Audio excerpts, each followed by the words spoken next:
হুজুর আমাকে প্রশ্ন করলো যে হুজুর আপনি যে বললেন সালাত ত্যাগকারী শাস্তি মৃত্যুদণ্ড, তাহলে রসুলের যুগে একটা দেখান নজির যে আল্লাহ রসুল বেনামাজিকে হত্যা করছে। তো বেনামাজি তো পাওয়াই যায় না, কি হত্যা করবে? মুনাফিকরাও 100% নামাজ পড়তো। কালেমা সম্পর্কে আপনার কি জানতে হবে, কালেমার আমল কি?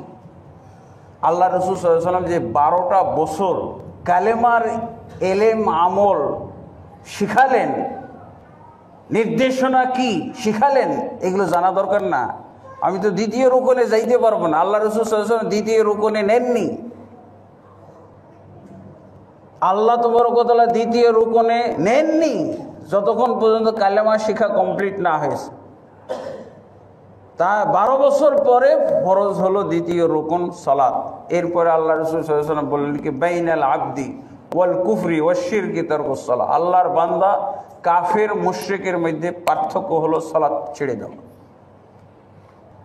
তারপরে এই রুকনগুলোকে বলা হলো কালেমাকে বলা হলো জান্নাতের চাবি। আর পরবর্তীতে পর্যায়ক্রমে যে রুকনগুলো ফরজ হলো, যে মৌলিক ফরজগুলো আসলো, এগুলোকে বলা হলো সেই চাবির দাঁত। যেমন সহিহ বুখারীর মধ্যে এসেছে ওয়াহাব ইবনে মুনাব্বিহ থেকে, আলাইসা লা ইলাহা ইল্লাল্লাহ মিফতাহুল জান্নাহ, লা ইলাহা ইল্লাল্লাহ কি জান্নাতের চাবি নয়? তিনি বললেন বালা, হ্যাঁ অবশ্যই লা ইলাহা ইল্লাল্লাহ জান্নাতের চাবি, কিন্তু মা মিন মিফতাহিন ইল্লা ওয়ালাহু আসনান, চাবির অবশ্যই দাঁত থাকে। ফাইন জিতা বিমিফতাহিন লাহু আসনান, অতএব এরকম কালেমা নিয়ে যদি, এইরকম কালেমার চাবি নিয়ে যদি তুমি উপস্থিত হও যেই চাবিতে দাঁত আছে, তবে সেই চাবি দিয়ে তোমার জন্য জান্নাত খোলা হবে। আর যদি লা ইলাহা ইল্লাল্লাহর এমন চাবি নিয়ে আসো যেই চাবিতে দাঁত নাই, লা ইফতাহ লাকা, তোমার জন্য জান্নাত খোলা হবে না। এই যে রুকনগুলোকে লা ইলাহা ইল্লাল্লাহর সাথে এইভাবে জড়িয়ে দেওয়া হলো। পার্থক্য করার উপায় আছে? চাবি আর চাবির দাঁত আলাদা করবেন আপনি? আলাদা করার উপায় আছে?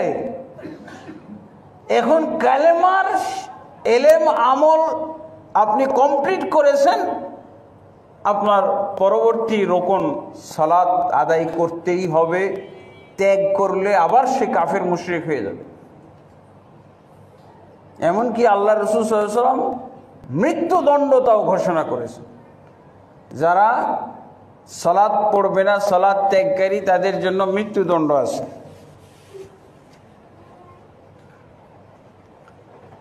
তাদের জন্য মৃত্যুদণ্ড পর্যন্ত ইসলামে আছে। এই জিনিসটাও জানি না আমরা অনেকে। সূরা তাওবার 5 নম্বর আয়াত পড়বেন এবং এই আয়াতের তাফসিরে যেসব হাদিস আছে এগুলো পড়ে দেখেন। ফাকতুলুল মুশরিকিন হাইসু ওয়াজাদতুমুহুম ওয়াখুযুহুম ওয়াহসুরুহুম ওয়াকউদু লাহুম কুল্লা মারসাদ, মুশরিকদেরকে যেখানেই পাও হত্যা করো। খুযুহুম, তাদেরকে গ্রেফতার করো। ওয়াহসুরুহুম, তাদেরকে অবরোধ করো। ওয়াকউদু লাহুম কুল্লা মারসাদ, প্রত্যেকটা ঘাতে রাস্তা পথে ওঁত পেতে বসে থাকো। তারপরে কি বলা হচ্ছে? ফাইন তাবু, যদি তারা তওবা করে, ওয়া আকামুস সালাত, তওবা অর্থ এখানে যদি কালেমা পড়ে। মুসলিম ব্যক্তি আস্তাগফিরুল্লাহ আল্লাযী লা ইলাহা ইল্লা হুয়াল হাইয়ুল কাইয়্যুম ওয়া আতুবু ইলাইহি পড়বে। আর মুশরিক কাফের এদের তওবা হলো লা ইলাহা ইল্লাল্লাহ মুহাম্মাদুর রাসূলুল্লাহ অথবা আশহাদু আল্লা ইলাহা ইল্লাল্লাহ ওয়া আন্না মুহাম্মাদার রাসূলুল্লাহ পড়বে। তারপরে কি? আকামুস সালাত, সালাত কায়েম করতে হবে। ওয়া আতাউজ যাকাত, যাকাত আদায় করতে হবে। আল্লাহ রাসূল সাল্লাল্লাহু আলাইহি সাল্লামের যুগে যখন যেটা ফরজ হয়েছে, এই ফরজ ত্যাগকারীর কোনো সাহাবী পাওয়া যায় নাই। এই যে সালাতের জন্য মৃত্যুদণ্ড ঘোষণা করা হয়েছে, সালাত ত্যাগকারী একজন মুসলমানও পাওয়া যায় নাই। সালাত ত্যাগকারী মুসলমান পাওয়া যায় নাই, তো কার উপরে মৃত্যুদণ্ডটা কায়েম করবে? জিনাকারী পাওয়া গেছে, চোর পাওয়া গেছে, ডাকাত পাওয়া গেছে, কিন্তু সালাত ত্যাগকারী পাওয়া যায়নি, তো মৃত্যুদণ্ড কি দিবে? এক হুজুর আমাকে প্রশ্ন করলো যে হুজুর আপনি যে বললেন সালাত ত্যাগকারী শাস্তি মৃত্যুদণ্ড, তাহলে রসুলের যুগে একটা দেখান নজির যে আল্লাহ রসুল বেনামাজিকে হত্যা করছে। তো বেনামাজি তো পাওয়াই যায় না, কি হত্যা করবে? মুনাফিকরাও 100% নামাজ পড়তো এবং তাদেরকে নামাজি বলা হয়েছে সূরা মাউনের মধ্যে, ফাওয়াইলুল লিল মুসাল্লিন, এই ধরনের মুসল্লিদের জন্য ওয়াইল, যারা তলোয়ার থেকে বাঁচার জন্য সালাত পড়ে, শুধু যারা মৃত্যুদণ্ড থেকে বাঁচার জন্য সালাত পড়ে এদের জন্য হলো ওয়াইল। এরা কি করে? শুধু দেখার, হাজিরা উঠুক, নামাজের হাজিরাটা রসুলের খাতায় নামাজের হাজিরা দিতে হবে, আর না হলে কবরস্থানে থাকতে হবে। ফাওয়াইলুল মুসাল্লিন আল্লাযীনা হুম আন সালাতিহিম সাহুন, যারা সালাত থেকে, সালাতের ব্যাপারে গাফেল থাকতো। এগুলোর ব্যাখ্যা এসেছে অন্য আয়াতে, ওয়াইযা কামু ইলাস সালাতি কামু কুসালা, যখন তারা সালাত পড়তো সালাতের মধ্যেই তাদের অলসতা লক্ষ্য করা যেত, দেখেই বোঝা যেত এটা আল্লাহর জন্য সালাত পড়ছে না, তলোয়ার থেকে বাঁচার জন্য সালাত পড়ছে। এই কথাটাই তো মুসলমান জানে না, তলোয়ার থেকে বাঁচার জন্য মুনাফিকরা সালাত পড়তো। আর আজকাল মুসলমান ওই যে এটা ঐচ্ছিক ব্যাপার, রমজান আসলে খুব জোর পড়তে পারি, শুক্রবারের দিন খুব জোর পড়লো, এতেই নামাজি।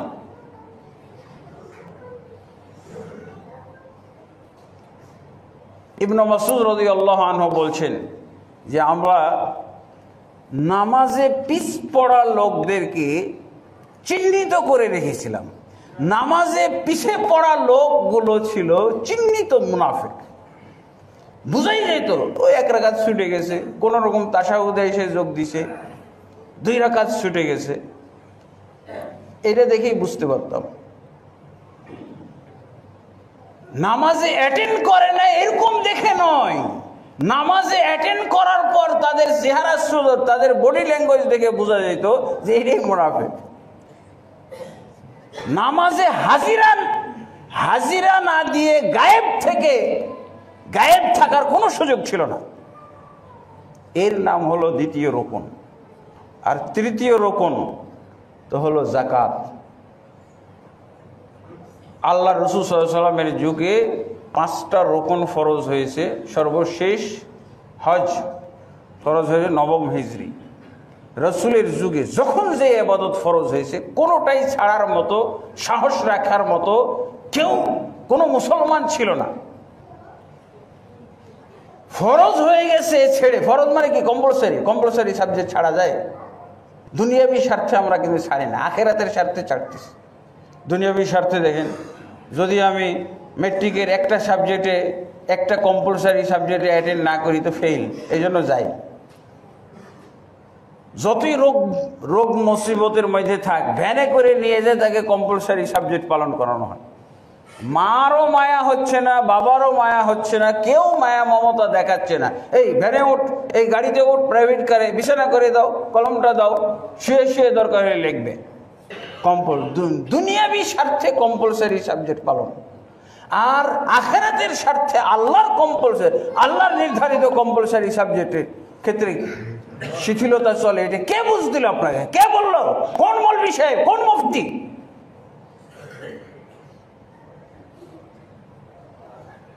আল্লাহর নির্ধারিত কম্পালসারি সাবজেক্ট, যেখানে আখেরাতের স্বার্থ জড়িত আছে, সেটা থেকে রেহাই পাওয়া যাবে।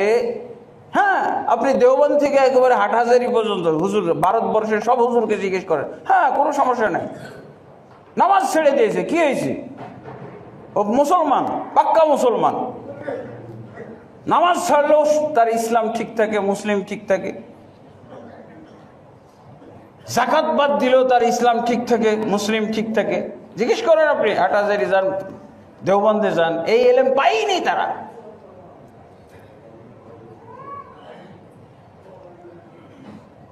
এই জন্য আবার তারা যেটা ফরজ, তারা যে কম্পালসারি সাবজেক্ট যোগ করেছে, এইটার ব্যাপারে আবার ছাড় নাই।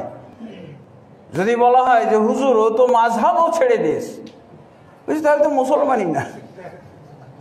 আল্লাহর কম্পালসারি সাবজেক্ট ছেড়ে দিলে কিছুই, ফতোয়া দেওয়ার জন্য রেডি, তাদের ঠোঁটের সামনে ফতোয়াটা রেডি করা, একেবারে রেডিমেড। নামাজ ছেড়ে দিলে কি তার ইসলাম আছে? যাকাত ছেড়ে দিলে আছে, হজ ছেড়ে দিলে আছে, সিয়াম করে না, সিয়াম পালন করে না, তাও তার ইসলাম আছে। এবার ষষ্ঠ রকম যেটা বেদাতি হুজুররা নির্ধারণ করেছে, মাযহাবও তো মানে না, বলছে এবার তার ইসলাম রাখার উপায় নেই, এবার তার ইসলাম আর নাই।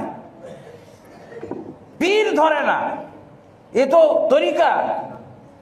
তরিকাও মানে না, পীর ধরে না, বলছে ওরও তো ইসলাম নাই। এই হলো আমাদের বাংলাদেশের হুজুরদের অবস্থা।